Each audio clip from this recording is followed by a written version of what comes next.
He has also presented papers and delivered lectures in numerous international and national conferences. We welcome you, sir. Yesterday, there was a lot of talk on PPP, and most of the people were in favor, but then some people pointed out that there may be problems on both ideological grounds as well as pragmatic ground. There may be ideological question whether it is crony capitalism which we are promoting in some way or the other, and the government of the day, and particularly those who are bureaucrats turned into politicians, they have their mindset in the neoliberal ideas. And neoliberalism may be promoting, so this may be one way of doing it. The other may be that it is not that easy. I will assess the kind of examples we have seen. When everything is going fine, then the PPP will also be going fine. But if there are problems, particularly crisis problems which people refer to. So these are some of the remarks, and particularly in education and health sector, which in India is yet seen as a non-commercial sector, or rather has put a question, why not commercial? They say we have to reconsider. So, but as of now, we have not reconsidered education and health in the commercial terms. The 12th plan has hinted that we should also think of the other model, yet we have not. Now the whole issue, and which I would like you to address, is if the two partners are having different goals or they are having the same goal. If they are having two different goals, it is difficult to succeed for any partnership. And there are papers, presenters who are already here. So in the sequence, I will not be making any difference. First, it seems to be they are in the education sector, and then in health, and that is how we will follow it. So the first paper is by Mr. Janmejay Sahu, a public-private partnership in primary education, experiences from the tribal areas of Odisha. The second paper, which is by Professor Mishra and Janaki, perhaps may not be making presentation, or if the time is left, they will be making presentation at the end. If the time doesn't permit, they will opt out being the host. So thank you very much. Thereafter, Dr. Rajshri Pahi, she will follow. Okay? Thank you. Over to Janmejay.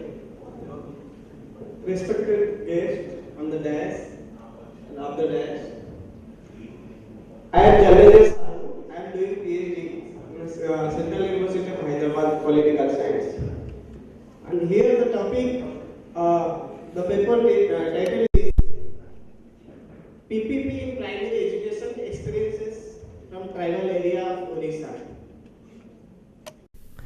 As we know, in India, there are a variety of people are living of different culture, different religion, different caste, and that we believe unity in diversity, unity in variety. At the same time, education has been a tool for the development of a human being. As we see in India, the majority people, the major portion of the country is surrounded by tribal people, and who are situated or located in a certain place like hilly area, mountain area, forest area, which is far away from development mainstream. At the same time, education has its importance to educate the tribals. In this backdrop, what is the role of state? Whether state is able to provide education, make them educate, despite of various difficulties, despite of various issues, then how states is able to do that? This is the query of my paper. The objective of this paper, this study, is to understand whether the government is able to make tribals to access primary education, to highlight the way public-private partnership helps in making primary education accessible to tribal children in Orissa, and to final objective is to critically examine the functioning of schools and tribal children's educational achievements.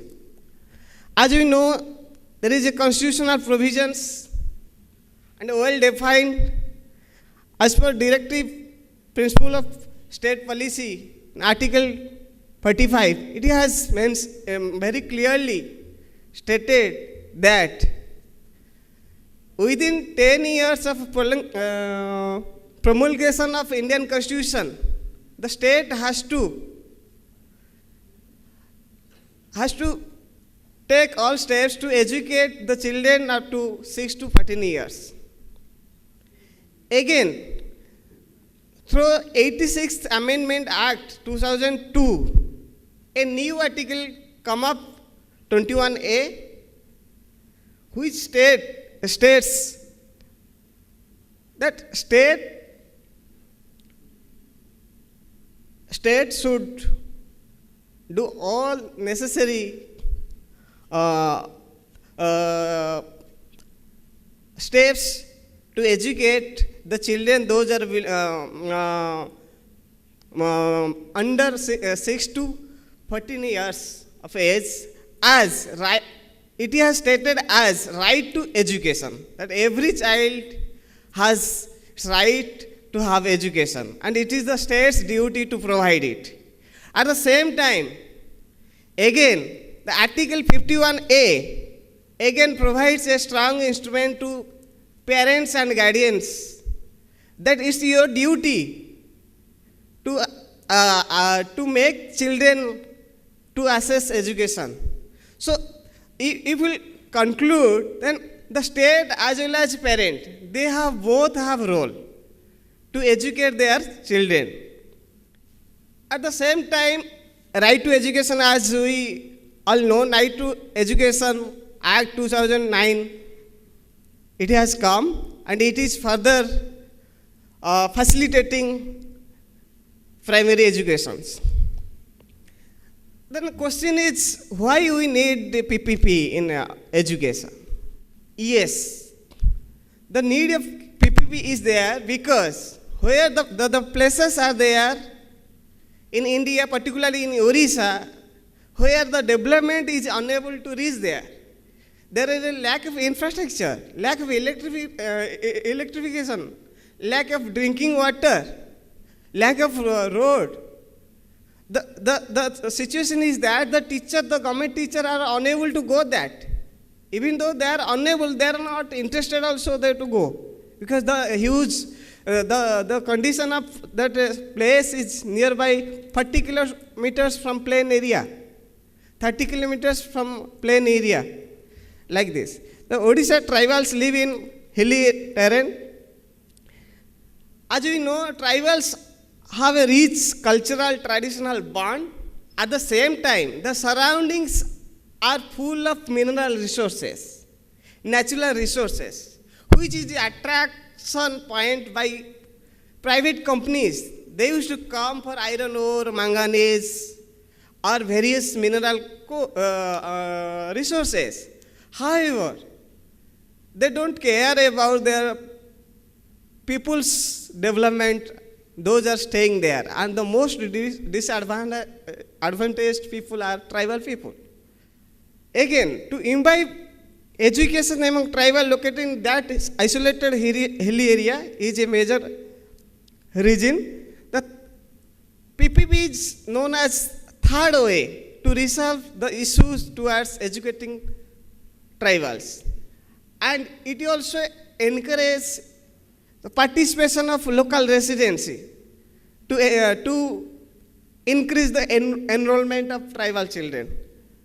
To have a brief detail about the status of Orissa tribal education, that we know there are 635 different tribal communities live in India. Out of that, 62 are in Orissa. And out of that, 13 tribals are particularly vulnerable group.